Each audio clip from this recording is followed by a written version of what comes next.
Hello and welcome to another video from the only channel you need to not only survive the current apocalypse but actually enjoy it. And today I'm going to tell you some very wonderful news. Now, if you remember, it's been right around 3 years ago, just like a week short of exactly 3 years ago, that I did the All-Seeing Eye video series. And that series really shook me up because the information in it, even though I always had the feeling that what that was all about, I really didn't have all the pieces in place. And when I saw that Eye of Ra and the Eye of Horus and the all-seeing eye that's on the back of the dollar bill, and I was able to correlate what all of that meant with the Bible, it really shook me up. So much so that when I finished the series, and I think the series may have taken me a month or two to go from part one to the conclusion, I actually made a statement something like, if you can understand the importance, the significance of the all-seeing eye as it relates to the Bible, and if you can remove all false church teachings from your mind, you can figure out everything in the Bible on your own without me. And I really believed it at the time, and I still believe it, but at the same time, it's been 3 years and I'm still the guy making the videos. You know, because right after I did the All-Seeing Eye series, I did the Written in Stone series, I did the Stone That the Builders Rejected series, I did Needle-Eye Camels, I did all of these things which go completely against every church teaching of every church that supposedly has control of the Bible. And they're all perfectly true, absolutely undeniably true. And you know, I've been preaching to people, I'm 52 or 53 years old now, and I've been preaching to people my whole life, and not a single person has ever listened. Right now, I think I have about 700 viewers that watch every single video I make. And that doesn't seem like much, but if you go 50 years without a single person listening, to suddenly have 700 people listening is wonderful. But to those 700, everything that I say is easy to figure out as that I'm not lying and that it's the truth. But yet we still have 7 billion people in this world that the instant they hear something about this will put their hands over their ears and over their eyes and run away because they don't want to know truth. Well, I got on Skype yesterday with a man that seemed like, you know, one of my better subscribers. He knew a lot of things. He was just a very good person, very wise. And he says, Henry, I was looking at the Bible the other day and I was reading the story of the talents. And I would really like you to take a look at that and tell me what you think it's about. And I said, well, I don't have to look at it. You know, I'm pretty familiar with the story, and I may be wrong. I don't know, because the only thing I know about it is what the churches teach. And the churches are known for lying, but I don't remember ever hearing anything from the churches about this particular parable that caught my attention as being an obvious lie. And he goes, no, don't do that. Go back and read it and tell me what you think. And I said, no, I'd rather do it. I'd rather you see what I think right now, so in case you've stumbled upon some truth, you know, that you'll feel good about it. And I said, the talents, there's several servants to some man, and he's going away, and he gives each one of them a different amount of resources. And the ones with the most amount of resources are expected to produce the most, and the ones that are given the least amount of resources are expected to. And the whole time the man is like, no, don't just do that. Go read it and tell me what you think. And I said, well, look, you know, that's the story. You tell me what you think. So he says, okay. There's a few scriptures in there that are really big, obvious hints about what this is about. The one who's given the least amount of resources takes and buries his talent because he's scared of the king. And he says, I know you are an unjust and wicked man, and that you reap where you do not sow.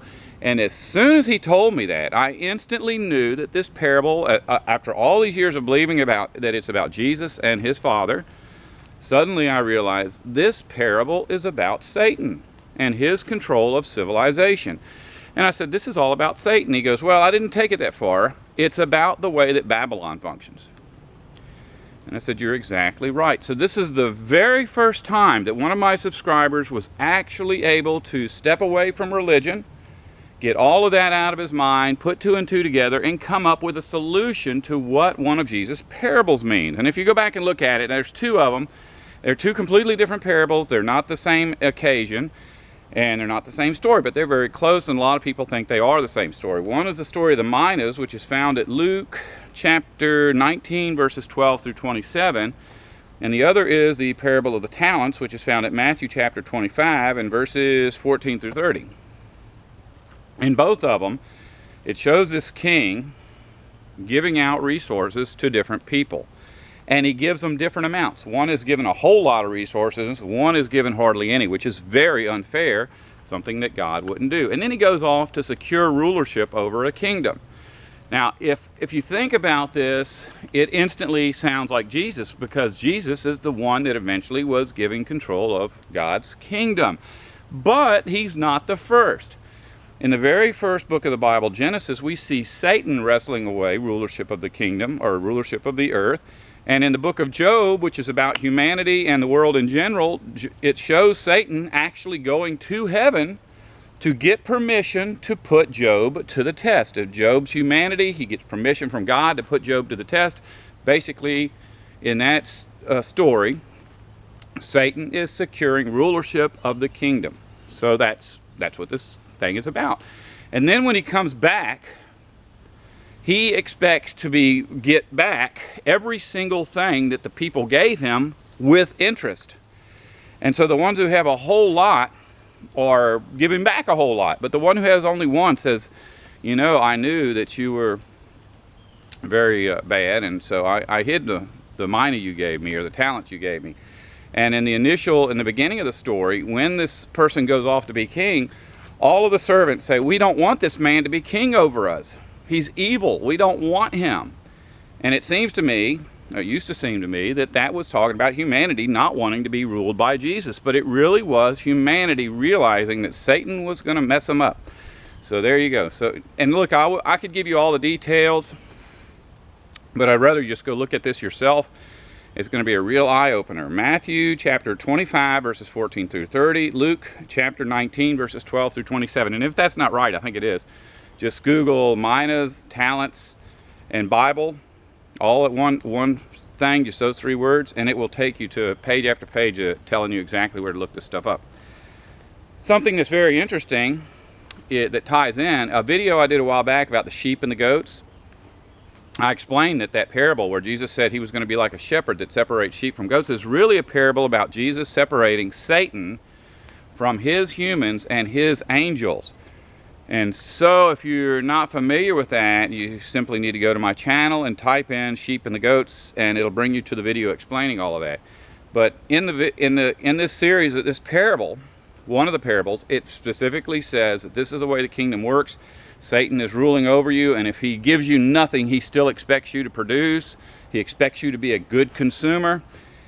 But I will return as a shepherd who separates the demons from my flock.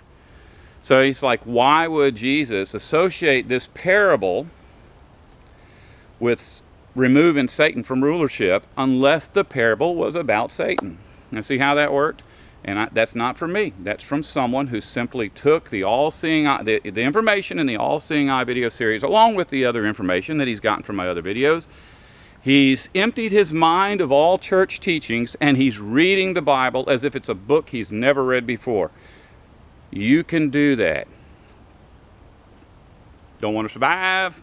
Don't listen to me.